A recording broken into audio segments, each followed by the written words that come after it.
Welcome to the Fit Vegan podcast, the show where we help you optimize your health, fitness, and mindset on a whole food, plant-based lifestyle. My name is Maxime Sigouin. I am a former triathlete, powerlifter, bodybuilder, and basketball player. And I've been vegan for 9 years. I've also been able to coach over 350 vegans from 20 different countries to completely transform their bodies and their health. I'm excited for you to listen to today's episode. Let's get into the show. All right. Good morning, everyone, and welcome to another episode of the Fit Vegan podcast. I'm very excited for today's episode because we have a very good friend of mine, Akash, straight out of UK. Akash, how are you doing today? I'm very well, thanks. And thank you for having me on the podcast. Yeah, of course, man. Well, we had a beautiful conversation on your show. It was like a month and a half ago. Yeah. So I'm excited for people to hear about your story and how you transitioned to veganism. And just a little background for people. I met Akash. It was in Nashville. I was maybe like 2 months ago at a fitness business event. We have the same mentor, and it was just like our first time connecting. We were just like looking to eat, and we're like, "What's a vegan spot?" Like, "Oh, you're vegan too." And then, just started a whole friendship out of meeting at the vegan restaurant. And the place I went to, I probably about 5 times in 4 days. Oh, that's the only place we were eating the whole time. Yeah. What is it called? I think it was Cooper Branch. Yeah, that's the crazy thing. I can't even remember what it was called. Yeah, I think I've only heard of it before because it's in Quebec, Canada, where I'm from. Okay. But this is the only place I've ever found it in the States. But yeah, it was really good food. Absolutely. Yeah. I mean, my fond memory of that place, and the vegans listening would appreciate this, is obviously the event we were at, their vegan options for lunch was pretty much just vegetables, right? Yeah. So I was very much like, I need some protein for this meal. So I hopped outside whilst my wife was eating. I went to the place and I said that I'm at this event and they're literally just serving vegetables. I need some protein. And they were a bit more of a protein conscious place. And they said, look, I said, what did you have? And they gave me a bunch of tempeh, tofu, shiitake mushrooms, and one other thing. And I said, oh, okay, great. I said, how much is it? He said, no, guys, this is on the house on us. We feel you're paid. I was like, you know what? That's really cool. I mean, they had me back there twice a day for the next 4 days, so they made their monies back. But it was a good move on there. Pretty cool. Yeah, they gave a lot of value up front, and the reciprocity came back. So yeah, that was cool. Yeah, beautiful. And that's where I like connected UI and Chadney and Fritz. The whole vegan crew was there. Absolutely. Yeah. Good, man. Well, I just want to do a little intro for people that don't know you, that are not familiar with your work. Like I was just looking at your bio and doing a bit more research before coming in, right? Man, you've helped 2,880 plus people transform. I know when we talk, you've been in the fitness space for a very long time. We're going to dive into that today. You're an Amazon best-selling author. Your book is Transform Your Body, Transform Your Life. And you're the founder of RNT Fitness. Do you mind kind of sharing a little bit more as to like, what is RNT Fitness and like a little bit more of your background as to like what got you in the fitness space? Yeah, sure. So growing up, I always wanted to follow my father's footsteps in becoming a lawyer. And up till the age of 17, everything I did was geared towards following that path. So all my work experience, all the subjects I took at school, everything was like, I'm going to follow my father's footsteps. Mm-hmm. And then one of my best friends, he'd been going to the gym at school, and he dragged me into the school gym and said, look, it's going to help you get girls. And I thought, as a skinny fat kid with moves in a pot belly, I needed every advantage I had. Yeah. So I went along with him to the gym, and my whole life just completely transformed. I got completely bitten by the bug. My body transformed, and I developed a level of focus, control, and confidence I didn't think was possible. And over that summer, I spent time at the firm that my dad was working at. I started thinking, this can't be where I'm going to be in the future. And I was in a careers class meant to be writing my personal statement for a law degree. And I was next to my friend, the same friend who took me to the gym, and I was reading instead a nutrition article. And he said to me, dude, why don't you just do something in this space? And I thought, well, there's nothing really in it. This is 2008, 2009. Yeah. And anyway, I did some research and found something called sport and exercise science. And I thought, this is exactly what I want to do. So I went home, pretty much changed my mind overnight, and I still don't know how that whole thought process happened, but changed my mind overnight, told my parents, and the first response I got was, how are you going to pay the bills? Yeah. Coming from a South Asian background, There's only really three things you're destined to do: medicine, law, finance. And if you're not doing one of those three, you're really considered a bit of an art cost. So I just said to them, look, I'm going to make it work. I had no idea what the game plan was. And then I went to university, studied sport and exercise science. I started helping my friends for free, started experimenting, spending all my free time learning and obsessing over health and fitness. And then as I left the university, I worked as a personal trainer in the City of London. So I was working with all the execs, the bankers, the lawyers, etc. And then it got to around 2016, and I started seeing a lot of my colleagues around me starting to have children. And knowing, I'm not sure if you're familiar with personal training lifestyle, but it's very unsociable hours. You know, you're out in the morning 5:30, back home at 10 p.m. Yeah. And I started seeing my kids, colleagues having kids, and they were coming in bleary-eyed, never really seeing their children. And I thought to myself, I want to be an active father when I'm older. That's my reality in 5 to 10 years if I don't make a change. I'd always had an entrepreneurial itch, but I never found the thing that spoke to my soul. And then I realized that the world was probably going online. I needed to find something more sustainable with what I was doing, but I loved health and fitness. So there's no plan B for me. Mm-hmm. And then in middle of 2016, I decided to set up RNT, and we launched May 2017. And ever since then, we've helped 3,000 people, nearly 3,000 people in 25 different countries all around the world.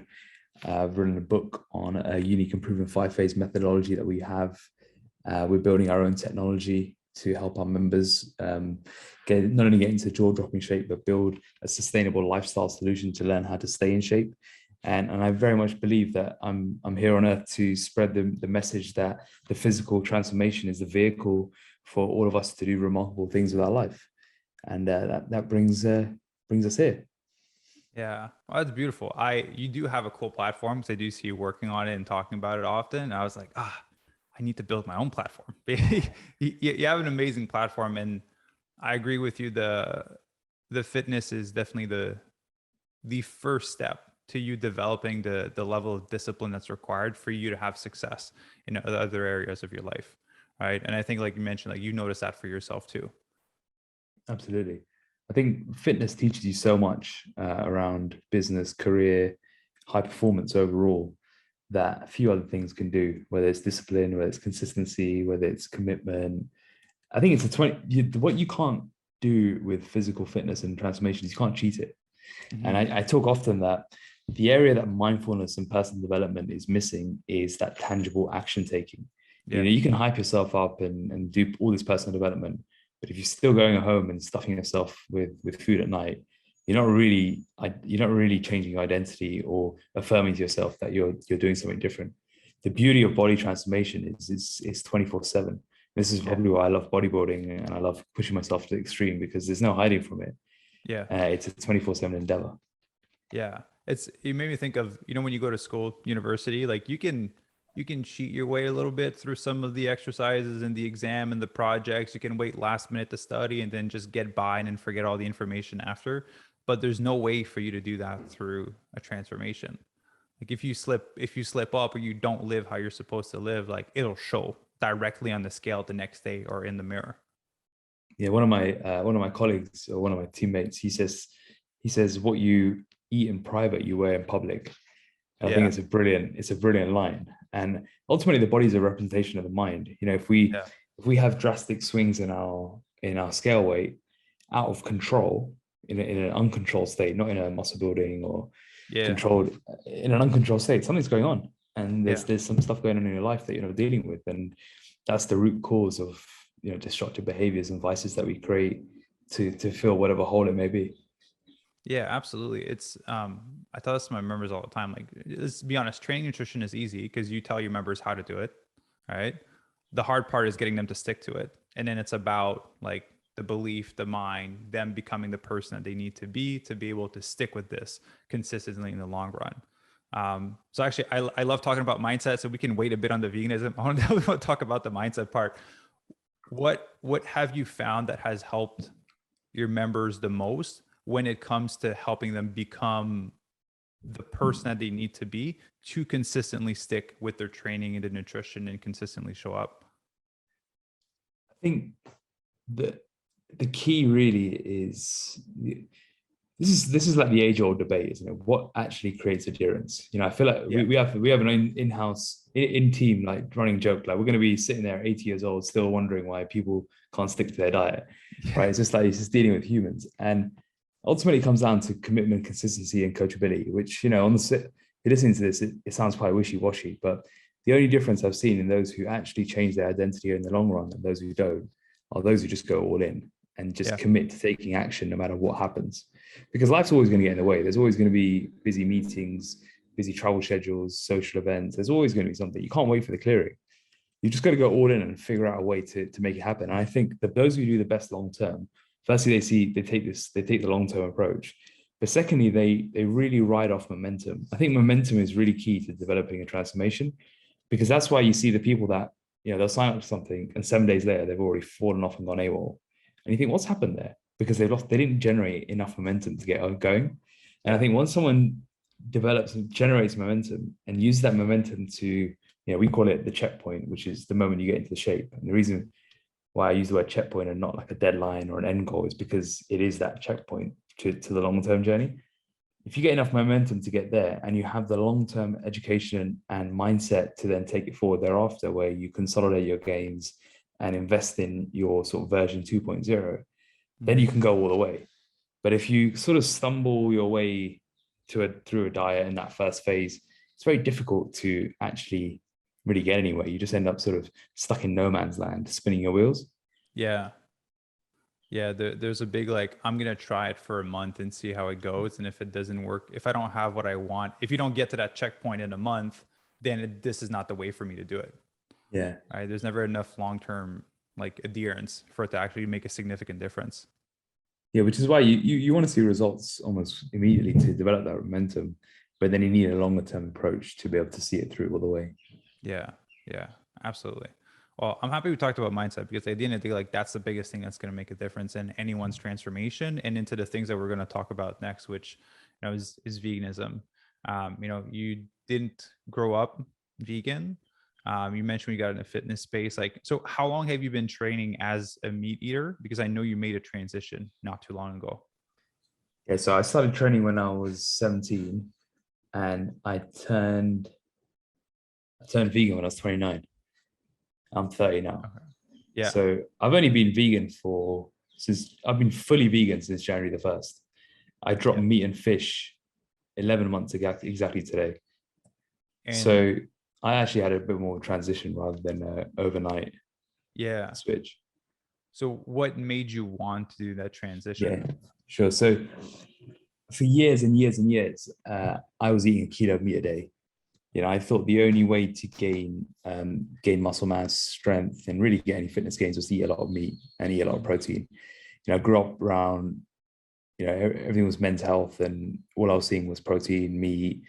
A lot of the sort of thought leaders were pushing, you got to eat 2 kilos of meat a day, 1 kilo of meat a day. So I just thought that's just the way you do it. You see films with Arnold in it saying to Sylvester Stallone, "You punch like a vegetarian." So there's an element of, when you're a skinny fat kid with moves in a pot belly who lacks self-confidence, and you see these jack dudes who are eating a lot of meat, you think that's the way forward, right? Mm-hmm. So I started eating like a kilo of meat a day. I was ordering in wild meats when I was at university, much to the demise of my bank balance. But I was just obsessed. And then it got to around 2018, and I needed to find a way to be more productive at work. I was eating 5-6 times a day, and I was like, you know what, I'm in my flow state in the morning the most. Let me see if I can just not eat in the morning. Yeah. So I started delaying my first meal to 12 o'clock. And by default, I just dropped 2 meals, and they just happened to be 2 meals that were normally meat. Yeah. So then I had only meat once a day, which is in the evening. So my meat intake went from a kilo to about 250 grams almost overnight. Mm-hmm. At the same time, I started to think, well, keto meat couldn't kind of been doing me much good internally. Like, it just can't be a good thing to eat. I just eat that much meat. And I started to I've always been a conscientious thinker, and I just started to think more consciously around the world. And I thought to myself, like, I had these passing moments of like, when you start connecting to the universe and you start thinking, we're all one, and the soul and the spirits and all of this, and you just start thinking, I don't know if meat and fish is the right thing to do. So I started questioning my morals around it. but I never really acted on it, mainly because I was concerned about my fitness gains. Yeah. There was still no research really showing it. The fitness industry is still young with regards to veganism. Yeah. And then it got to 2019, and one of my best friends, in 2018, one of my best friends who I've been training with for 10 years, he turned vegan overnight. Like he literally overnight. Me and him were the frequent steakhouse visitors. He literally went vegan overnight, and he was one of my main training partners. And then in 2019, I helped prep him to get absolutely shredded. And that got me thinking, oh, maybe there is something to this, because obviously he was like me, meathead, protein, strength, powerlifting background, bodybuilding, and he went vegan overnight, and that got me thinking. And then in 2021, so 2021, last year, I was on my mini moon after I got married with my wife, and we went on this long hike, and I think we took a break and we were just sitting on a rock watching the waves go by, watching the birds fly. And I just started thinking, because there was a lot of cows we'd walk past, and I was thinking, just like questioning my relationship with me. And I said to Chani, my wife, what do you think about me going vegan? And she's like, well, you've been talking about this for years. So when are you actually going to do it? Because I've been dating her since 2018. I've pretty much been talking to her about it since then. Yeah. But I never acted on it. She's like, when are you going to act on it? I was like, yeah, it's true. And then that week I did nothing. And then the following week, I just had my last chicken and rice meal, and I didn't realize it would be my last one. And that was it for meat and fish. So I dropped meat and fish in August 13th, August 12th. And then I didn't really have much dairy anyway, because it didn't sit well with me. So it's just eggs left. Yeah. And so at this point, I was eating eggs and toast for breakfast, oats, protein powder, etc. in the afternoon. And then all I'd changed really was chicken for tofu in the evening. So it's just a simple swap. And then it got to like October, November, and I started thinking, how can I prove to myself that this is very much possible? And I thought, well, the absolute extreme of body composition is getting striated glutes. Yeah. And I thought, if I can prove to myself I get striated glutes, not lose my muscle mass, not lose muscle mass and not lose strength outside of the normal sort of dieting parameters, then I'm pretty much sold on this. And then I dropped eggs New Year's Day, got absolutely shredded with walnut glutes, and the rest is history. And now, honestly, I don't really think about it now. It's just something I don't really think about. It just seems ingrained. I don't get tempted to eat any sort of meat, which is crazy given my, every birthday for the last 10 years has been at a famous steakhouse. When I used to travel, the first thing I'd do would be Google best steakhouse in the town. Yeah. Then go to somewhere like Nashville and just eat at the same place 5 times in 3 days, because it's the only vegan spot around when you're surrounded by all this amazing meat. But it didn't even tempt me. And that's what's been really strange. So I've not really thought about it. And now it just feels like it's just something I do. It's just part of me. So that's my journey to veganism. That's interesting. So it was more like it just naturally happened. There was no necessarily like, yes, your training partner went vegan. So that kind of like what watered the seed to kind of push you a bit more, but it was more of like a natural flow of you having just making these small conscious decisions throughout time that led you to being vegan. There was no like documentary or big like aha moments. But the funny thing is, I had not even watched a documentary until I went vegan. Yeah. So I remember when Cowspiracy came out, Seaspiracy came out, I just didn't want to watch it because there was always the element of like ignorance is a bliss. Yeah. Because I knew what was going on, but I didn't want to face it. That was the big thing. So I didn't actually watch a documentary until probably this February and March, when I was just dieting. You're curious, wondering what was these documentaries that everyone was watching, and then I was like, oh wow, okay. But it didn't even impact me. Like I watched it, I was like, okay, cool. Like I get all the obligations around it, but it didn't make me suddenly turn into an activist or anything like that. And no, I didn't have a overnight moment. Like my mate, he had a overnight moment where he watched, I think it was Killing Fields or Cowspiracy or something to do with cows. I don't know which one it was, but she just said he was in tears, and the next day he woke up, he was vegan. Whereas I didn't have that moment. Mine was more just sort of a conscientious journey over time. Yeah. Did you have any, because obviously being from the fitness space, like you mentioned earlier, a lot of people have that fear of like, I'm going to lose my gains, I'm going to lose my muscle mass, which I transition to vegan. And, when you mentioned you started fasting and you just cut out 2 meals with or a significant amount of protein from what I understood, was there any fear where when you cut out the protein there, and then when you went vegan, of like, wow, I Yeah. potentially may lose the physique that I've been building for, the past like 10 years? But when I dropped the meal frequency, I think I went from like maybe 1.5 grams per pound of protein. Yeah. There's one point where I was doing 2 grams per pound. Like that was the old bodybuilding magazines. Yeah, I Then I went did to about that too. 1.5. And then I'd say when I went from 5 meals a day, 5, 6 meals to 3 meals, I think probably like adjusted the other for meals slightly bigger, and I made it 1 gram per pound, maybe Yeah, 1.1. So it was still around the right amount, right? yeah, Before I was just having too much. So I didn't really worry about that. When I dropped the meat, I think I had some good wins in that I was still getting stronger and I wasn't losing strength. And I know the biggest correlation is strength. yeah, So for me, that kind of solidified it. And I think I also started realizing that the dietary preference doesn't really matter. It's more than anything, it's the training intensity. hmm, Training intensity and strength is the biggest determinant of muscle mass. I think now we've actually got some research that shows this omnivorous diet versus a vegan diet. Because I think in the past, you couldn't even do research studies on this because you can't just ask someone to go vegan because it yeah, doesn't make any sense, does it? You have to yeah, actually have people who are vegan. So there was no like longitudinal data back in the day, which is why I think the fitness industry was surrounded by this meat emphasis, because everything to do with veganism was more probably in the ethical space and environmental space. And there just wasn't enough people to do sample size to do research studies with. Whereas now, I think what we'll find in the next 5 to 10 years is we'll get a lot more longitudinal research, which will prove that it actually makes no difference so long as you hit your protein and so long as you train hard. yeah, Those are the key factors. yeah. So is that exactly what you did? You just basically substituted, you still hit the same amount of protein, but you just substituted for vegan sources? Yeah. And then I actually probably started eating a bit less protein. I probably went from like 1 gram per pound to maybe 0.8. And then there was a period where I went to like, I tried, let me just try 0.6, 0.7. But then I realized satiety was getting lower.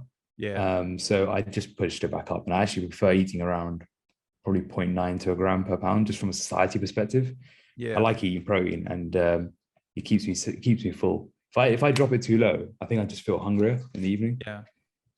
Yeah. And so you mentioned you substituted some of your meals that you had for tofu.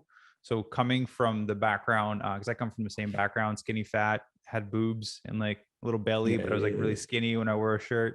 Like there's the stereotype that like tofu is high in estrogen, that'll give you man boobs. Was there any fear of that going into it?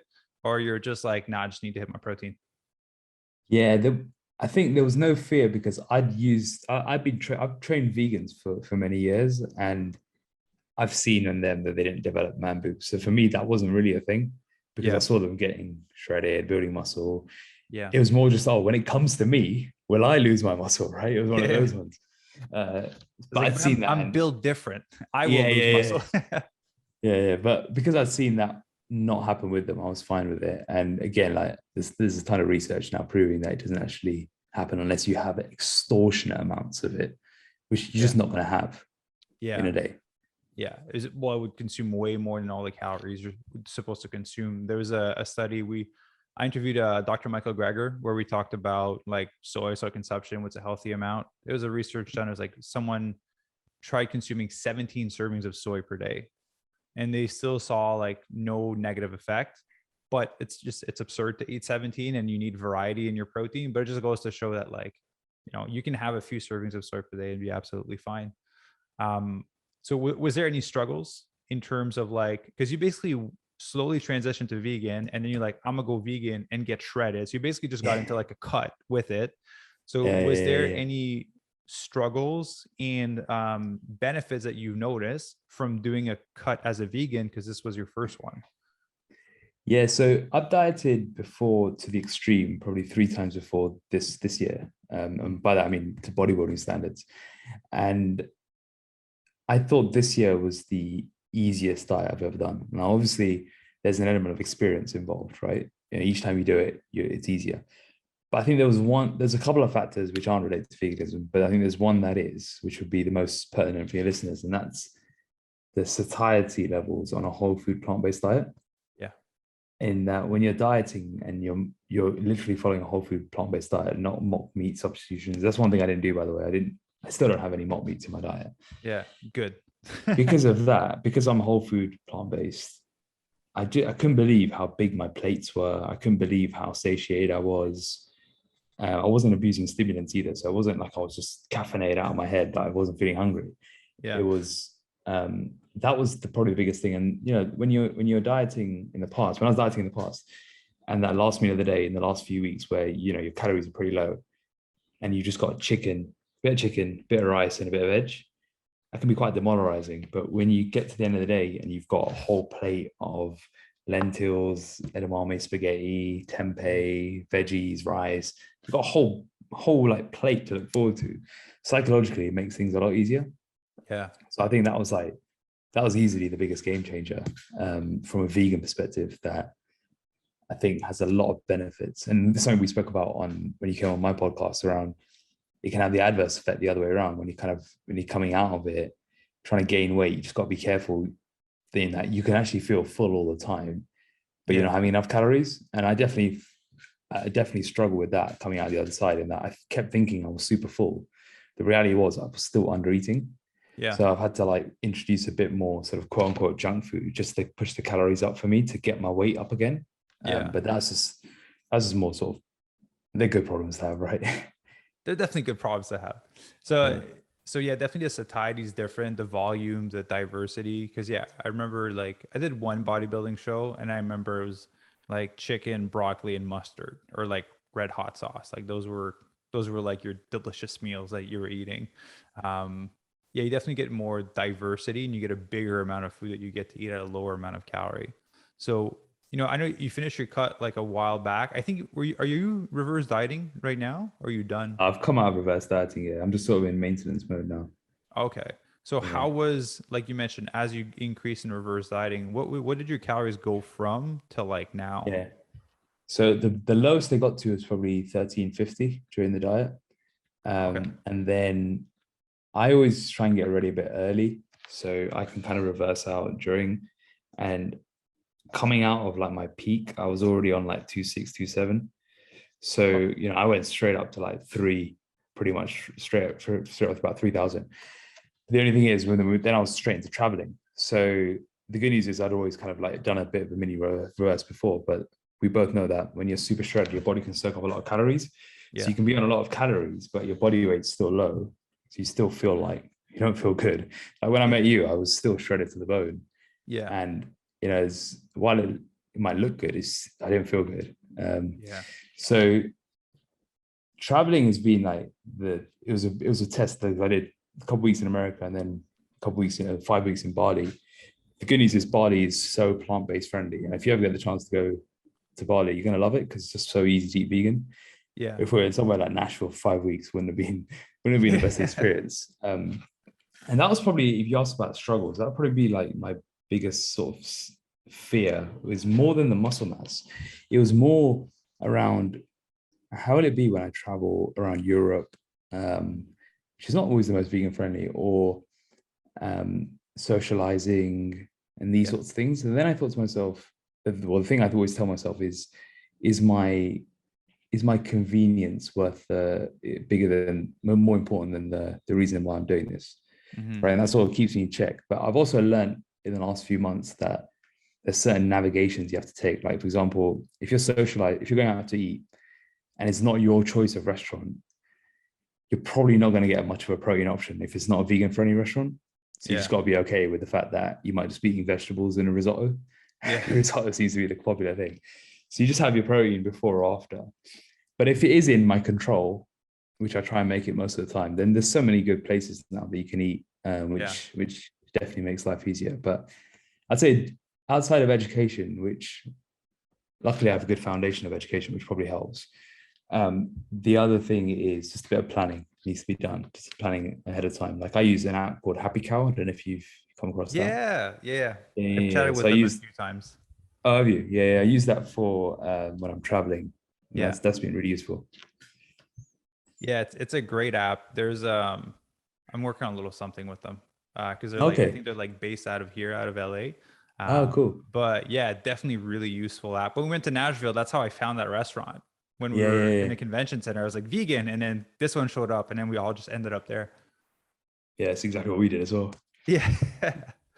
um, so this might be like a weird question. I feel like I know the answer to this one, but are you going to continue staying vegan as you progress along, or are you going to include some animal products back in?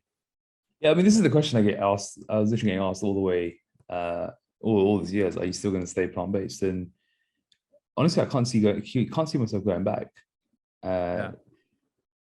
because now worrying about my fitness gains isn't really a thing. Like Yeah. I don't really have any concerns. I don't think about me. I don't, every now and then I get floating, passing thoughts of the convenience factor, Mm-hmm. but only when I'm in a place that is inconvenient. So, for Yeah. example, last year I got married last July, and at the time I was still eating meat. So, one of the gifts I got was a four course like set menu at the Savoy, which is a very like fancy restaurant in London, Yeah. and it's Savoy Grill. So it's like basically a steakhouse, which would have been a perfect gift for me back then, right? Yeah. So we finally used it last week for our anniversary, and going into it, I was like, we have to ask them, is there a vegan menu? They said, yeah, we've got a vegan menu. Get there on the day. And what is it? Like it's a bit of soup. The four courses were a soup like this big. Yeah. It was a tomato salad. And by a tomato salad, literally just basically about one tomato just chopped into like multiple directions. Yeah. And And then it's a $20. main of risotto with no protein. And then the dessert was actually the dessert. They said normally we just give vegans a fruit platter, Yeah. but we've actually managed to make you an apple crumble vegan. I was like, oh, okay, that actually made up for it a little bit. But Yeah. that was supposed to be about £90 worth of food. But it was honestly just felt like I had 3 stars. Yeah. And luckily they gave me a bread basket because I was starving. I came home and I actually just 60 grams of protein. Yeah. But those sorts, and then I had passing thoughts like, wouldn't it just been easier if I just ate a ribeye steak right now? But then I'm like, that those thoughts just kind of come in and then they go the other side. Yeah. Yeah. Oh, well, it's normal for some people, like as you like in the early stages of it. And like you mentioned at the beginning, you don't even think about how you structure your meal, of like how hard this is going to be when you eat. Like it seems more like just a natural thing for you at this point, Yeah. which is great because for some people it takes a few years before they get there, before it kind of becomes like a natural thing for them to be like, well, when you open your fridge, it's very easy for you to put something together as a Yeah. vegan, and that takes a while for people to get there. Well, my meals are amazing. This is the other thing. So it probably helps that all my meals are amazing. So I'll have tofu scramble, avocado, and sourdough toast every day for breakfast, Yeah. which before was eggs, sourdough, and avocado. And Yeah. I discovered tofu scramble, which basically tastes like scrambled eggs. Yeah. So I have that. And then my afternoon meal is the same as it always was, even when I was eating meat. So there's no change there. I've never had whey protein really because it didn't really agree with me. So I've always used vegan protein powders. Yeah. So from that perspective, protein powder, oats, fruit, etc. It's the same meal. Yeah. And then the only difference has been in the evening, instead of having sort of my standard chicken, rice, veg, I actually have a meal that's so much better now, which is tempeh, edamame spaghetti, 100 grams of lentils, 75 grams of rice. Like just so much food volume. Yeah.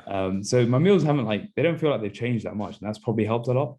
Yeah. I think if I'd come from a place where I was eating a normal sort of Western diet, and then I transitioned to a vegan healthy diet, if that makes sense, that would have been probably difficult. But because the actual changes have not been that much, it's just been literally swapping eggs for tofu, swapping chicken for tempeh and lentils, and now actually more food volume. So for my home meals anyway, I'm pretty simple. I eat the same thing most days. Yeah. It's actually worked out quite nicely. And if Chani sometimes wants to experiment with different foods, Yeah. she's a great cook. So I just say that as long as it's protein in it, I'm happy to eat it. Yeah. I do the same thing with Ivy. we don't actually buy meat or eggs now, which has been great. So Chani's not vegan, but I would say she's like probably 90% plant-based. Yeah. So she only really eats meat when we go to restaurants. And even then, she'll only have it if it's like a place we were at last week, and she'll have it then. Yeah. But I can't remember the last time I've seen chicken or eggs in my fridge, which is great. Yeah. It does make I don't know. It's nice to not see it in the fridge. Yeah, but at the same time, I'm not fussed by it. If that makes sense. Like if it was there, I wouldn't be like, oh my god, I can't Yeah. support that. If that makes sense. So Yeah. I had to get used to that because Ivy eats yeah. fish. So we still have like fish in our freezer. And I haven't had animal products in my fridge for like over 6 years. So Oh it took wow. me a while to get used to it, but now, I'm used to it. Just the fact that Chani is 90% plant-based, right? Like that's amazing. That's an amazing place to start versus her like going like, I'm just going to be a carnivore now, right? As Yeah, you're yeah, yeah. going vegan. And the good thing is, like for example, last couple of days ago, she got a takeaway from Honest Burger, and she just got a plant-based burger. Like Yeah. she could have got the beef burgers, but she just got a plant-based burger. She's like, I actually don't mind. It tastes the same. Yeah. And the other thing is, what I didn't realize until I actually went vegan is that when we started dating in 2018, I was still eating crazy amounts of meat, and because of me, she started eating more meat to Mm-hmm. make it, the convenience. She actually was pretty much vegetarian. Yeah. So that was interesting as well. Yeah. So you transition her to eating more meat at the start. I know. So I'm curious because you mentioned you went whole food plant-based to do your cut, right? And I feel like a lot of people that are transitioning will use some of those transitional tools like the fake meat and the fake chicken and all that. What made you want to do it whole food plant-based and not use some of those transitional tools? Something about using all these transitional tools doesn't sit right with me Mm-hmm. as a staple in a diet. I think it's great for like, you're going out for a restaurant or one-off meal every now and then. I just can't. Yeah, I just think ultimately it's just very highly processed food. Should it be a regular staple of your diet? I don't know. Yeah. That's just my thoughts. Like I don't have any sort of hard evidence for it. It's more just, to me, that kind of defeats the purpose. I'd rather just experience the full benefits of a plant-based diet properly. And Yeah. ultimately then, like the other reason was because I thought from a satiety perspective, I may as well take advantage of this rather than just having a slab of processed mock chicken That's like really high versus in calories too for a small exactly. portion. And it was also really expensive as well. Yeah. That Yeah. actually, like genuinely, like when it's like you need the amount of protein you need, like it's going to spend like £6-7 a day on just Yeah. one meal. Yeah. £1 a meal, yeah. Yeah. Well, that makes me happy because I'm 100% whole food plant-based. So I do like, I'm happy that you did it that way because it definitely got to the full experience of what it's like to actually like thrive, have the energy, have your gut health be optimized, like all the benefits that come from it. The interesting thing is, I wouldn't say, because the other question I get asked is like, do you feel more energetic? Has your performance changed? And in all honesty, I've not really noticed any difference in anything like that. I think the only Yeah. difference is I'm just not eating meat. Yeah. And for me, ethically, I've solved that dilemma in my head. Yeah. So Yeah. that's been, Well, one of the things is like you're already a really fit and healthy yeah, individual yeah. before. And And I so was like, eating predominantly plant-based, yeah. yeah. And I do believe that like a lot of people that would say like, I've experienced a massive shift in energy. We're eating like completely bad food before and weren't necessarily exercising. And so once they, transition to moderately being healthy, then their body's like, oh, yes, thank you. Here's more energy, right?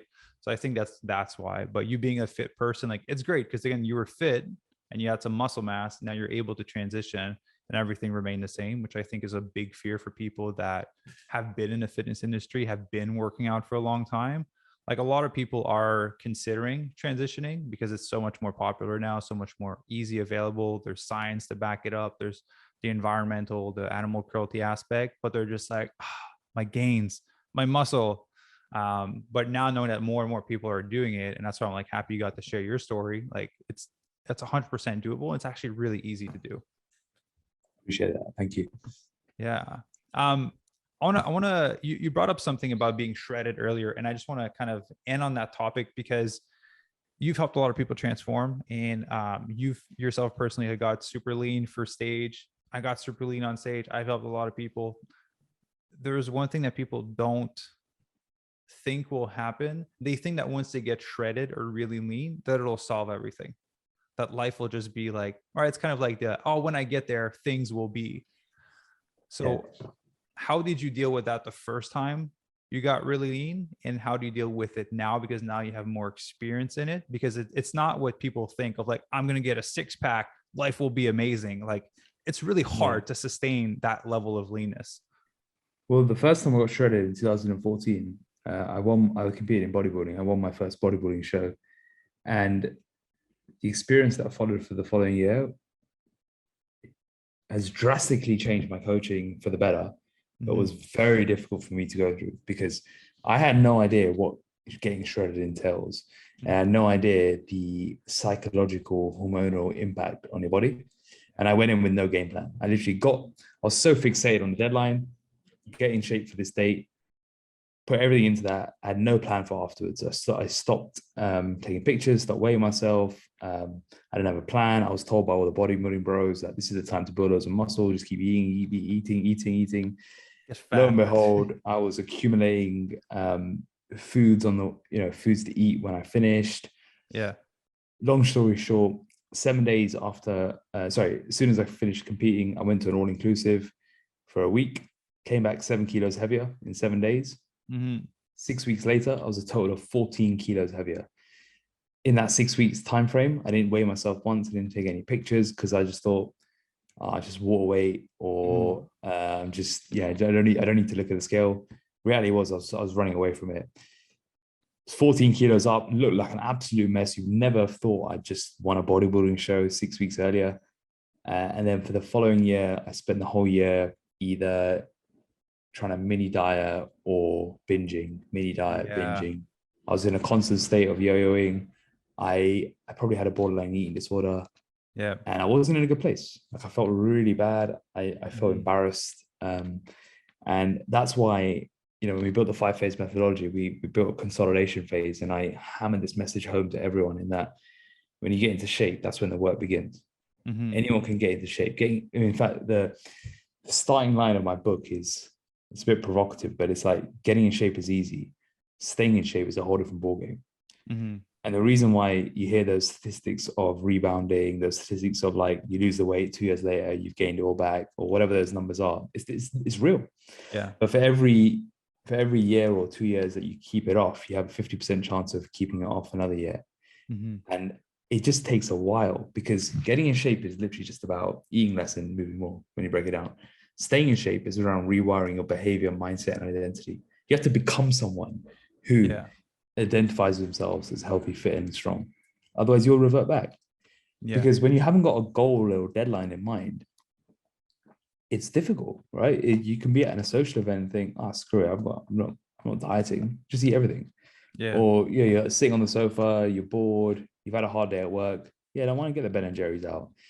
When it's those moments when there's no goal that you've got to reaffirm your identity. And I think if we circle back to your question around like getting shredded, does it solve it? It's like, no, this is where the work begins, because now you got to show you can control your body in a controlled fashion. It doesn't mean you just stay shredded, because that's not right either.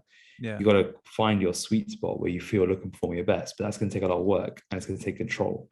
And it's that constant battle in your head to find that sweet spot, which is where I think all the self-development comes from. When you can stay in shape year round, you're probably doing a lot of things right in your life. Yeah. Well, I'm happy you shared that, because I went through the same journey you did. I put on, 23 kgs in a month after my show. 23 kilos. Yeah, in a month after. I went from like having veins in my abs to having like boobs and being chunky. And then it took me a year of like mini diets, binge eating for a long time to like finally get back to like a healthy mental space to like, okay, I'm just going to do this right, And honestly, I've shared this before, but I think I would see it a bit as a curse to have been that shredded, because the thing is that now becomes your point of comparison of if you consider yourself lean enough, because you always have this image of your head of like, that's lean. And that's so unhealthy to have that as a point of reference. Yeah, I totally agree with that. And that's one of the difficult things, right? Even when you come out of a diet properly and you have to gain weight, like I've been gaining weight in a controlled way to get my energy back to normal, my libido back to normal, etc. Yeah. But it's weird in that, every kilo you gain, or every couple of pounds you gain, you're like, I feel like I'm gaining too much body fat, or like, why have I got this back again? The reality is I'm still lean, but my point of reference is lines of my ass, not exactly. just not just a healthy outline of abs that you might see. That's and that does play on your mind, and it's difficult. I think you just need a bit more time to come out of it the other side. Yeah, it's, and that's why, like, I know you do reverse dieting also. We do reverse dieting for our members, and I'm reverse dieting now. I'm like 600 calories up from when I was at my lowest point. And, I think you have to go through a few transformations to kind of get to the mental place of like, okay, like I'm putting on like a bit more body fat than than what I like expect to be at. But there's such a difference. Like, man, I don't And know how for you you, feel, right? when I did my cut, I would much rather eat a freaking rice cake with mustard on it than have sex. Like Yeah, that's yeah, how yeah. much your libido's gone. And yeah, you have no energy, your sleep's terrible, your body's aching. Yeah, it's not a great place to be at. I don't know why it's considered it looks good. Like it looks good on photos, but like overall, it's not a place that you want to stay at. No, that's all. Yeah, it's a lot better to just feel stronger, have a bit more body fat, but like have energy. Absolutely. When you talk about the trifecta of feel, look, and perform your best, Hmm. if you go to the extreme of look, you're probably sacrificing performance and feeling. Yeah. If you can take away a little bit of the look and find where you're at your strongest, where you still set PRs in the gym, but you also feel very cognitively sharp, energetic, that's probably the look you want to hold year round. Yeah. Yeah. And which is a little bit more body fat than most people think they want to be at. Yeah, for me, it's probably like uh, probably about 10 to 15, probably 12 to 15% above absolutely shredded. Yeah. Yeah. That's what I like 12, 13%.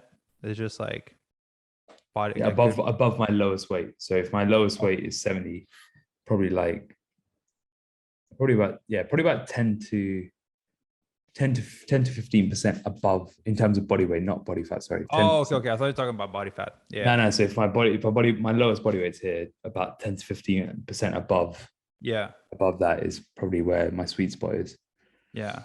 Yeah. And just, yeah. And for the people listening, like, don't get shredded.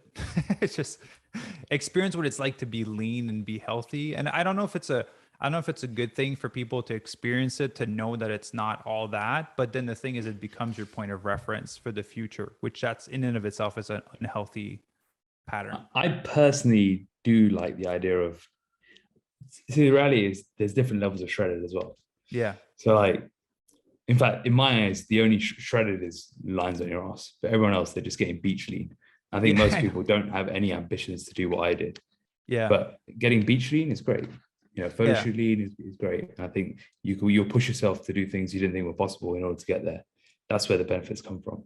Yeah. So yeah, I think there's a different definition. Like, yeah, shredded is having striations on your butt cheeks. That's that's what shredded is. Yeah. But beach lean, yeah, that's maintainable. Yeah. Yeah. Good. Well, Akash, man, I want to say massive thank you for taking the time to jump on the podcast, man, sharing your story, your knowledge. I know that it inspired a lot of people to, hopefully transition to plant-based. I'm sure you're open to it. If people have any questions, I'm sure they can reach out to you also. I'll put all of Akash's link in the description and in the show notes if you're watching on YouTube or on the podcast. Akash, anything that you want to share? Any last words of wisdom? No, thank you for having me on the podcast. I think you're doing some amazing work with spreading the power of plant-based eating. And hopefully, if today's episode inspires someone to potentially transition, so I don't know if you've got some meat eaters listening. Hopefully you do, just I to have a help few. them Yeah. transition. But if if you're listening and you haven't made the transition to plant-based diet, then hopefully my story can help inspire that move. Yeah. And if you've recently transitioned, hopefully it can inspire you to know that your gains will still be coming. Yeah. Yeah. Amazing, man. Thank you very much for jumping on. Appreciate it. Thank you.